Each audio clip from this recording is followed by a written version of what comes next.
sumarte a Lola Chile de esta tarde. ¿Cuál es la relevancia, a tu juicio, de la muerte de Lucía Iriart, sobre todo en el contexto en el que estamos viviendo, una previa de balotaje a tan solo días de la elección presidencial? Bueno, desde hace muchos años que hay una energía contenida y que uno la puede ver reflejada en numerosos grupos de Facebook, de Instagram, en las redes sociales, para celebrar el día que falleciera Lucía Iriart. Tal como decía Yasna, es una celebración que tiene que ver con un símbolo, no con una persona determinada, sino que el símbolo, lo que representaba Lucía Iriart, la última figura sobreviviente de la dictadura, era una fecha marcada en el calendario de celebración, y que haya coincidido hoy no tiene nada que ver, ni por supuesto que nadie podría pensar que Lucía Iriart decidió morirse hoy para facilitar la campaña de Boric. Por lo tanto, a mí todo eso me parece bastante absurdo. Pero sí desata ese ánimo contenido de celebración que estaba pendiente hasta que llegara este día. Y lo digo con bastante conocimiento de causa, porque cada vez que ella se enfermaba o entraba al hospital militar, me escribían no solo periodistas, sino que también personas de estos grupos para saber si se iban o no a Plaza Italia. Entonces yo creo que la fiesta va a ocurrir, y va a ocurrir. Es una fiesta que tal vez mucha gente quería celebrar junto con el estallido, que es como parte de un mismo ánimo, y que creo que no tiene necesariamente que ver con los actos electorales, ni siquiera con las preferencias electorales. Tiene que ver como con un estado de ánimo de sociedad. Alejandra, a tu juicio, ¿puede tener alguna repercusión electoral la muerte de Lucía Iriart? ¿Pone en una posición complicada, te veo muy bien acompañada, puede tener una posición complicada a José Antonio Kast? ¿Cómo analizas tú aquello? A mí no me parece, porque yo creo que las personas que iban a votar por José Antonio Kast antes de que muriera Lucía Iriart van a mantener su intención de voto después de que fallezca. No creo que eso cambie la intención de voto. Y lo que sí me parece que puede generar un espíritu de cuerpo, un estado festivo, que haga que gente que es partidaria de la centroizquierda se anime a ir a votar el domingo, y que a lo mejor no lo hubiera hecho sin este espíritu, sin este ánimo de este evento que nos une a todos los que pensamos de esta manera. Alejandra, en tu libro Doña Lucía, la biografía no autorizada, porque se ha especulado mucho respecto del rol que ella de verdad cumplía como la señora de Augusto Pinochet, como la gran consejera, como reconocen incluso algunos senadores, UDI, puntualmente uno hoy día, que le daba los consejos al presidente. ¿Era verdaderamente el poder detrás de las sombras? Lo que pasa es que depende de la época en que tú hagas la pregunta. ¿Ya? Porque hasta que yo hice la investigación y publiqué el libro en 2013, Lucía Iriart estaba pasando colada, digamos, a los ojos de la historia. El pinochetismo tenía una mirada muy machista, pensando que, digamos, Pinochet era su héroe, y también en la oposición se le atribuían todos los males y todos los vicios y todas las, digamos, culpas políticas y no políticas a Pinochet. Lucía Iriart había sido, digamos, considerado un personaje secundario de la historia.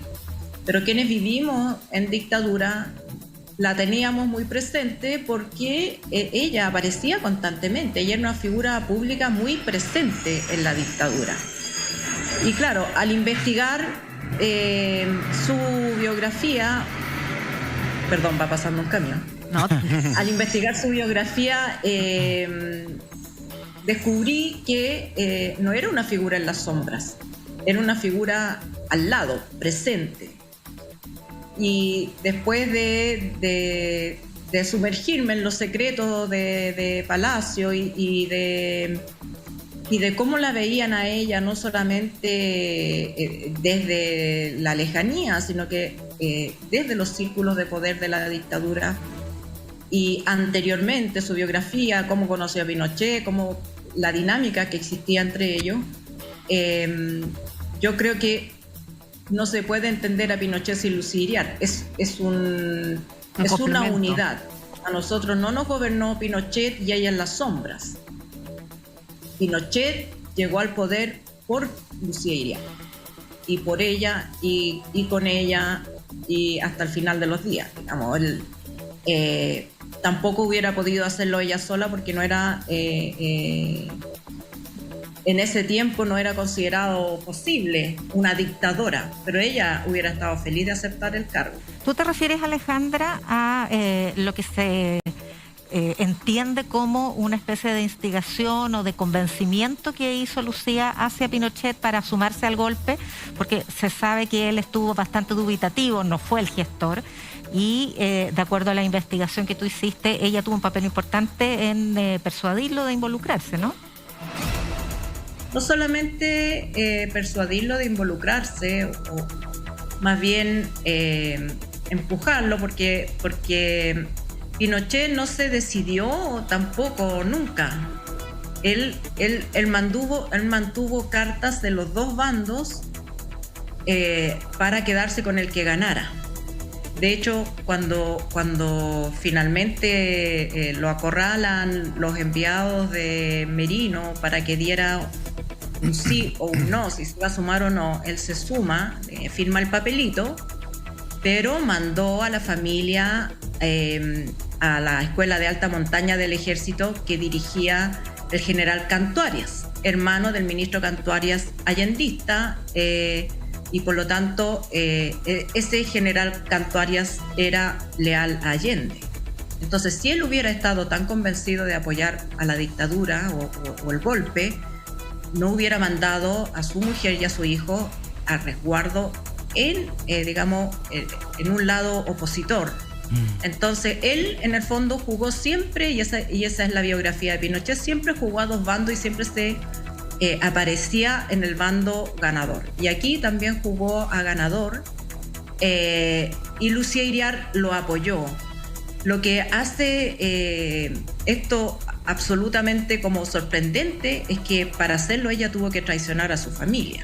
Es ella la que venía de una raigambre de izquierda democrática, cuyas raíces se pueden rastrear hasta la Revolución Francesa. Ella tiene parientes que redactaron la Declaración de Derechos del Hombre, que son como la semilla inicial de los derechos universales. Entonces ella es la que le da la vuelta a su padre, a sus primas, a sus tíos, para apoyar el golpe. Y luego de apoyar a Pinochet y, digamos, oler mejor que él cuál iba a ser el bando ganador, ella fue clave en empujar a Pinochet a que se convirtiera el número uno. Recordemos que la junta se llamaba junta porque iban a gobernar 4 generales, y de esos 4 se suponía que se iban a repartir, o sea, que iban a turnarse. Claro. Un año cada uno, no iba a haber un presidente, un jefe supremo. Ella fue clave en eso, en entender la relación con los medios. Alejandra, ¿podríamos detenernos ahí un segundo? ¿Cómo Lucía Iriart es fundamental para que Pinochet sea finalmente la cabeza de la Junta de Gobierno? ¿Ella presiona y ella convence a su marido de que debe tomar esa posición? ¿Cómo lo hace? ¿Nos puedes contar? Claro, ella inmediatamente, y digamos están los testimonios en el libro, ella inmediatamente que se declara el golpe de Estado y que asume la Junta, ella empieza a transmitir esta idea de que el ejército, por ser la rama más antigua, tenía preeminencia sobre las otras ramas de las Fuerzas Armadas. Recordemos que estaba la Armada y la Fuerza Aérea. Claro. Es increíble. Entonces, notable. Dale, no te preocupes. Tiene afanes. Entonces, ella empezó, digamos, presionando a Pinochet de que no aceptara menos que eso, que él tenía que ser la cabeza del ejército, y ella reunió a todas las mujeres de los comandantes en jefe y replicó el mismo modelo. Dijo: yo soy la esposa del comandante en jefe del ejército, por lo tanto entre nosotras yo soy la principal y vamos a tomar control de las organizaciones sociales que existían en los distintos gobiernos y las vamos a repartir. Y yo me quedo con SEMA. Ella eligió 11 organizaciones.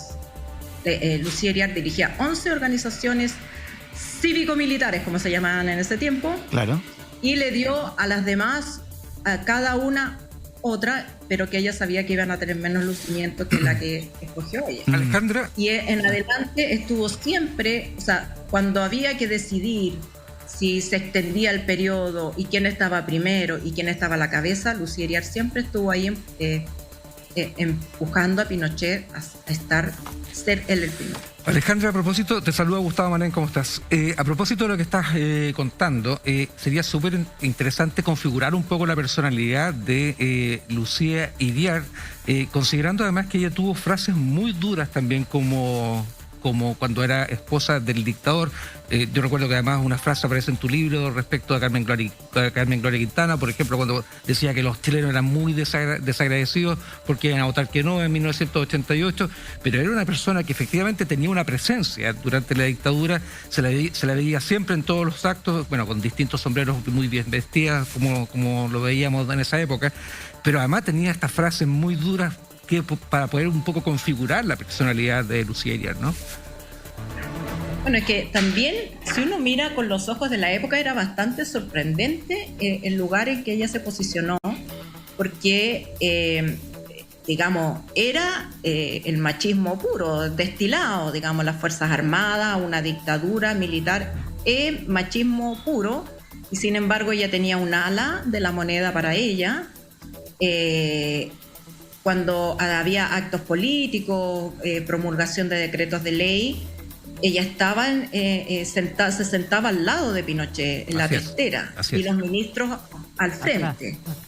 Y Pinochet tenía que saludarla a ella antes que, digamos, cosa que no correspondía protocolarmente bajo ningún estándar, que el presidente o jefe de Estado, como queramos llamarle, la mencionara a ella antes que el ministro del Interior y todos los demás ministros. Pero ella se impuso en ese lugar. Y todos los integrantes del régimen le tenían miedo porque sabían que si ella se molestaba con alguno, ella se iba a encargar de que lo sacaran. Ese rol que tú describes, sí, era un verdadero dispositivo de propaganda humano ella. Tenía una gran capacidad de comunicarse con la gente también. Era muy protagónica, aparte de su personalidad, ¿verdad? Pero también asumía el rol desde el género de mujer, la jefa de familia, es decir, la mujer detrás del trono, el poder detrás del trono, que es el estereotipo machista. Ella representaba a la familia, era la mujer que hacía de Pinochet un hombre de familia, algo que también es muy importante en los estandartes militares, ¿no? Sí, pero si tú miras el comportamiento de las otras mujeres de los comandantes en jefe, que también pregonaban el mismo discurso, o de la mujer de Eduardo Frei Montalva, tenían unos papeles muy poco lucidos, muy opacos. Claro, aparecían en los Te Deums, en las citas religiosas, pero no tenían la figuración política que tenía Lucía Iriart. Lucía Iriart no se quedaba en la casa. Claro. Ella salía a trabajar todos los días, se iba a La Moneda. Ella se despertaba y se iba a La Moneda o al Diego Portales, donde sea que hubieran estado, y estaba al tanto de todas las tratativas. Estaba muy al pendiente de las conspiraciones internas, participaba de los cagüines de Manuel Contreras, y por eso, por ejemplo, odiaba a Jaime Guzmán. ¿Por qué odiaba a Jaime Guzmán? Porque Jaime Guzmán era para ella prácticamente un marxista que quería ponerle término a la dictadura. Ella no aceptaba la idea de que la dictadura terminara en algún momento, de que hubiera de que hubiera un proceso de transición, y esta idea del plebiscito a ella le parecía pésima. Alejandra, y eso es un antecedente bien revelador, bien interesante de conversar. ¿Eso crees tú, pues, según lo que has investigado, se debe a un rasgo de personalidad de Lucía Iriart, de aferrarse al poder, de una ambición desmedida, de una situación de demasiada comodidad en base a lo que ella hacía con la moneda, con Pinochet, con SEMA, o tenía que ver con una convicción política, una ideología política, de decir, este es el sistema que debe regir en este país? No había ideología política. Es lo que pasa con las dictaduras. Lucía Iriart tampoco lo hacía porque ella fuera excepcionalmente malvada o una mujer ni con rasgos psicopáticos ni nada de eso. Es lo que pasa con el poder total. Ella tenía el poder total y por lo tanto lo usaba para favorecer sus intereses. ¿Y cuáles eran sus intereses? Gozar del poder el mayor tiempo posible. Ella no distinguía entre propiedad del Estado y propiedad individual. Ella decía, quiero una casa así, y Pinochet se la tenía que construir. No pensaba ella, nos va a alcanzar el sueldo para esto. No tenía esas preocupaciones. Ella gobernaba como un rey, como una sultana, como alguien de la realeza. Entonces, esa era su approach. Y lo podía hacer porque no había contrapeso. ¿Quién se iba a oponer a su voluntad? Claro. Nadie. Entonces, no era el problema que ella fuera así. El problema es que teníamos una dictadura. Alejandra. Entonces, al haber una dictadura, ella usó toda su inteligencia política, que sí la tenía, porque venía de una familia muy política, y podía ver cosas que Pinochet no veía, pues ella veía debajo del agua. Claro. Ella sabía que, por ejemplo, no confiaba en los buenos propósitos de Jaime Guzmán. Jaime Guzmán estaba viendo por los intereses de su sector, no por Pinochet. Ella velaba por el poder de Pinochet. Esa era su obsesión. Alejandra, hola, Cristian Leporati. Oye, pero como tú lo pones a ella, efectivamente era una mujer con un sentido del poder increíble, pero nunca fue del pueblo. Yo pensaba un poco, mientras tú hablabas, pensaba en Evita Perón. Y Evita Perón también tuvo un poder increíble, sí, pero a diferencia de Lucía de Pinochet, no tuvo ese fiato ni esa empatía y solidaridad con el pueblo como sí lo tuvo Evita Perón. O sea, ella fue la Lucía Pinochet fue una mujer del poder, pero del poder de la élite. Lo que tú planteas, nunca fue capaz de tirarlo, de desparramarlo hacia el pueblo, no tuvo ese... Ella tuvo una visión hacia los dos lados. Ella por supuesto que pertenecía a la élite aristocrática chilena por mérito propio, por origen familiar y todo, pero de una cierta élite que había pasado de moda. Ella era de la élite cuando gobernaba el Partido Radical, y cuando el Partido Radical era el partido más importante de Chile, y su padre fue senador y ministro del Interior. Ella formaba parte de esa élite, pero cuando llega la dictadura, la élite a la que ella aspiraba a pertenecer es la élite latifundista, todavía de mayor raigambre, y que allá la miraban para abajo. Entonces, una de sus obsesiones era ser aceptada por esa élite de la que ella se sentía parte, quería ese reconocimiento. Por ejemplo, entre Margarita Río Seco, que es la esposa de Merino. La esposa de Merino, que es parte de esa otra aristocracia. Y ella siempre, la chimuchina era que una era picante y la otra sí que era de la élite de verdad. Alejandra. Pero mirado así como a nivel global, claro, la Lucía no ve. De más proleta, digamos, en origen social era Pinochet, que venía de Chanco. Así es. Y el árbol genealógico, por más que se lo hicieron a Pinochet, no tiene nada. El de la Lucía sí tiene un árbol genealógico contundente y nutrido, y que, como les digo, se puede rastrear hasta la Revolución Francesa. Hasta la Revolución Francesa, y tiene todas esas cosas que les gustan a a las aristócratas chilenos decir que son vascos franceses, bueno, ella es vasco francesa. Sí, esa cultura europeísta. Alejandra, Max, por acá. Mira, me quería detener en algo Creo que la luz me está molestando. Muy bien, Alejandro. Me quería detener en algo que en realidad, por interés disciplinar personal, me llamó profundamente la atención. Y tiene que ver con lo que tú explicabas hace un rato atrás, que Lucía Iriart no quería terminar con la dictadura. Como que este proceso se extendiera por mucho más en el tiempo. ¿Tú logras tener respuesta a esa fascinación por el régimen autoritario? Me llama profundamente la atención aquello, porque finalmente ella va a conseguir o va a tener una especial atención por la dictadura y ojalá hubiese estado en sus manos extenderla en el tiempo. ¿Cómo puedes tú hacer ese análisis de esa fascinación y esa preocupación y ese interés por extender la dictadura? Bueno, porque, o sea, las razones parecen obvias y ella se lo encaraba mucho a Pinochet. Ella le decía a Pinochet, ¿qué va a hacer de nuestros hijos? ¿Qué va a hacer de nosotros si tú dejas el poder? O sea, ella tenía esta asociación mental de que solamente estaban seguros y a gusto y conformes mientras que Pinochet estuviera al mando total del país.